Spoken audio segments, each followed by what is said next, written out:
election voting machine kiwanisyon ni Risa Hontiveros. Dako naman po ako dun sa testing of new voting machines. Because we will be using what some commentators consider to be a prototype in the upcoming elections. At kung prototype, hindi po ito alinsunod sa ating batas. Ito'y paglabag sa batas. Yung mga makina po bang yan na i-release natin, adequately po bang na-test yung mga yon, good sponsor?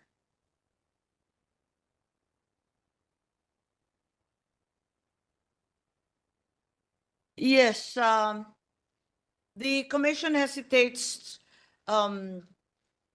and must refrain from giving comment on what is sub judice, given that there's a petition filed by a former Congressman Egay Erice with the Supreme Court, already docketed. And nevertheless, they have volunteered that, in fact, they are presently testing and they've adopted a very rigid technical evaluation mechanism in compliance with the AES. And part of that testing actually occurred after the Senate committee's hearing regarding the same topic of a prototype as opposed to a system. And have there been any reassuring findings emerging from the testing about prototype lamang ba itong system na ito? Has it been tested in anywhere else in the Philippines or anywhere else in the world, in any other election, good sponsor? Yes, we were all very impressed by the brand new machines, even though we were told that while the machines that were brought to the Senate were brand new, it was an old system that had been used many times in Korea, which is the nationality, of course, of Miru. At na-impress naman kami kasi lahat touchscreen, ang bilis-bilis, parang ang dali-dali bumoto. Kaya't natuwa naman kami kasi parang lalabas yung resulta kaagad-agad. Alin pong system yung nagamit na sa Korea, good sponsor?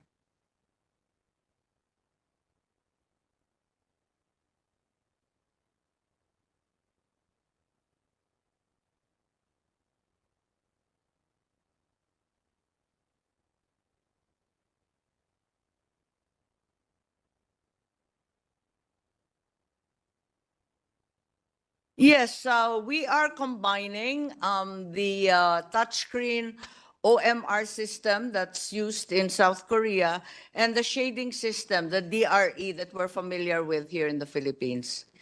So we are hopeful that we actually have double the security provided.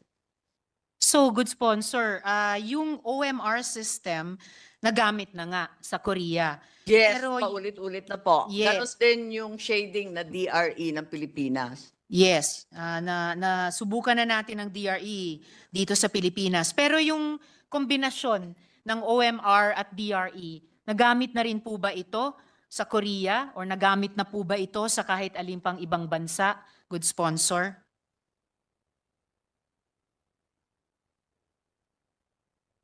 Actually, we're going to be utilizing only one system at a time. Locally, in the Philippines, we'll be using the DRE, which is a familiar system.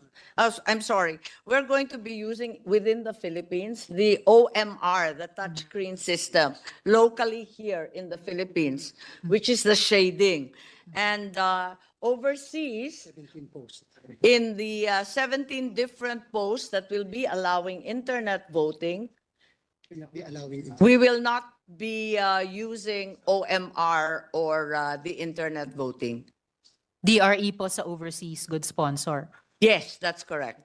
So, hindi, ibig sabihin, kombinasyon yung system, OMR at DRE, pero yung OMR lamang ang gagamitin locally, samantala yung DRE ang gagamitin overseas. Yes, tama po 'yun kasi pinag-usapan dapat isang sistema lang that's been well tested precisely as you mentioned that it should not be a brand new untested system. So we're going to be using the long standing system of the OMR, and only overseas where there is no internet voting will the DRE be utilized. So yung kombinasyon, kahit yung kalahati lang ng system ay gagamitin dito at yung isang kalahati ay gagamitin overseas, yung kombinasyon ng OMR at DRE, never before in the world used. Hindi Sponsor. pagkakalo yung OMR at DRE. Naka-off yung DRE dito sa Pilipinas, hindi yan gagamitin at all. Solid OMR as usual. Pero dun sa ibang bansa, yung DRE naman ang gagamitin. Yung OMR, nakapatay naman. Para isa lang na sistema, hindi yung halo-halo at hindi yung sabihin natin na bagong kombinasyon na hindi pa nagagamit noon. Gayunpaman, good sponsor, yung system as such, yung subject ng JV, ay sistema na combined OMR at DRE. Kahit na parang sa switch, may dalawang switch. Dito sa session hall, isang switch lang ang bubuksan natin para sa isang klaseng ilaw. Sa mga opisina natin, yung pangalawang switch ang gagamitin para sa ibang klaseng ilaw. Pero yung sistema pa rin ay kombinasyon ng dalawang klaseng sistema, OMR at saka DRE. Good sponsor. I think it would be more accurate to say that they are not actually combined. Both options are just available in the machines. Individually, each has been tested. Kumbaga sa ilaw, regular electric supply, pero kapag na brown out, tsaka lang gagamitin yung genset. So 'di ba, kung ganun, good sponsor, bakit hindi na lang OMR machines ang pinrocure or ililease para dito sa Pilipinas, DRE machines para sa ibang bansa? Dahil kung sa iisang kaha may dalawang sistema, pero i-activate yung isa o yung isa depende sa switch na bubuksan, combination system talaga siya. OMR at DRE, good sponsor, na hindi pa nagagamit dito sa Pilipinas or malamang sa ibang bansa sa mundo, good sponsor.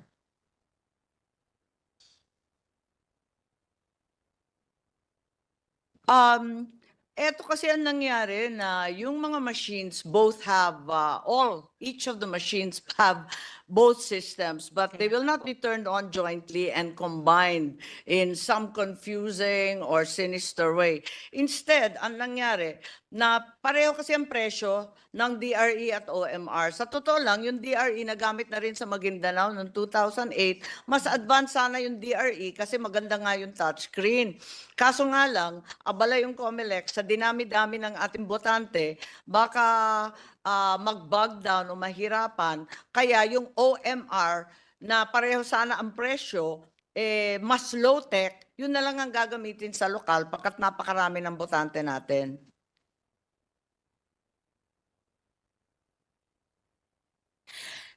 Mr. President, good sponsor, hindi pa rin If, ako masettle na hindi talaga ito if I prototype. may explain further, sponsor. the DRE system seemed ideal for overseas voting because it would eliminate the deployment of more personnel and the printing costs for these 17 posts abroad.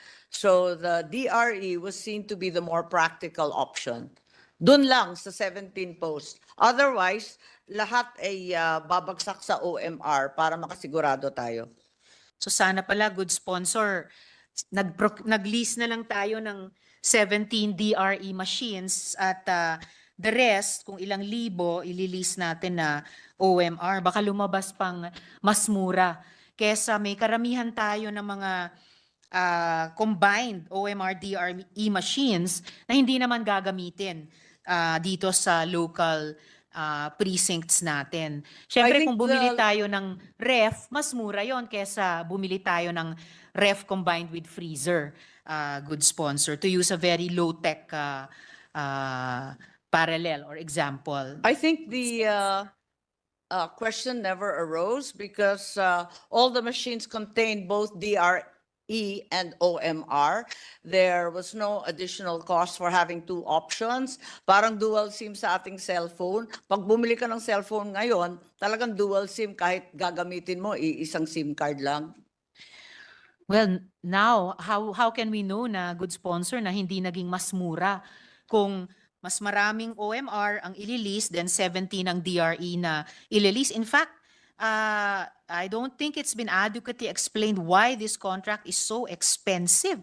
Considering po, ililis lang po natin yung mga makina, di naman natin sila bibilihin outright, at yung lease ay para sa isang election cycle lamang, good sponsor. If truth be told, the prices have been brought down, the individual machines costing 149,000 at kung tutuusin, nakatipid ang COMELEC ng malaking halaga, ang halaga ng 800 million. Malaking tipid to kahit dalawa ang option ng DRE at OMR. Gayunpaman, good sponsor, sa iisang election lamang, lease lamang, ito 18-19 billion ang gagastusin natin kumpara sa ano ba yun, yung kombinasyon ng lahat ng mga eleksyon in the past 1.5 decades, around 21 or 22 billion pesos. So proportionately, talagang ang laki nito. At yung mga yon ay mga biniling mga makina.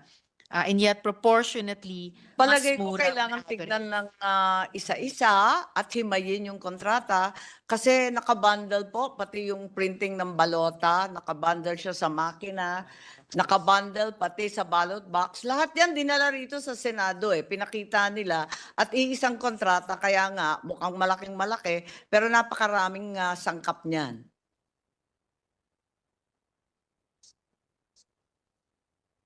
Just for kung pwedeng i-indulge ako ng good sponsor, just in case sa halip na lease, magkano kung ibinili natin iyon, Mr. President? Pag binili, 155,000, ang binayaran natin nasa 15 billion. So malaking tinipid, isa. Ikalawa, nagbabago kasi ang teknolohiya kaya nakita natin sa experience natin sa Smartmatic, kada eleksyon nalalaos, nabubulok yung dating makina. Kaya hindi magandang bibili, mas maganda yung na-updated at nagde-deliver ng bago yung supplier. So mahal talaga itong mga makina, good sponsor. Kasi kung sa halip ay binili natin, magkakahalagang 15 billion pesos or a little less than 60% nung kabuoang 22 billion na ginastos natin sa pagbili rin sa nakaraang 1.5 dekada. So more or less 60% for one election, what we had spent for the past 1.5 decades of elections here in the Philippines. So mahal talaga yung makina, nililis man natin ngayon or kung sakaling ibinili natin. And yun ang yes, atin Mr. dating President. pag-iisip, na bakit uupa samantalang pwede nang bilhin, atin na yon, hindi na problema. Pero nakita natin sa ating karanasan sa Smartmatic at sa mga dating makina, meron pang warehousing, meron pang repair and refurbishment. Pagkatapos, ang bilis mabulok dahil alam naman natin kada 3 taon, napakabago na naman ng teknolohiya, nagbago na sa 6 na buwan.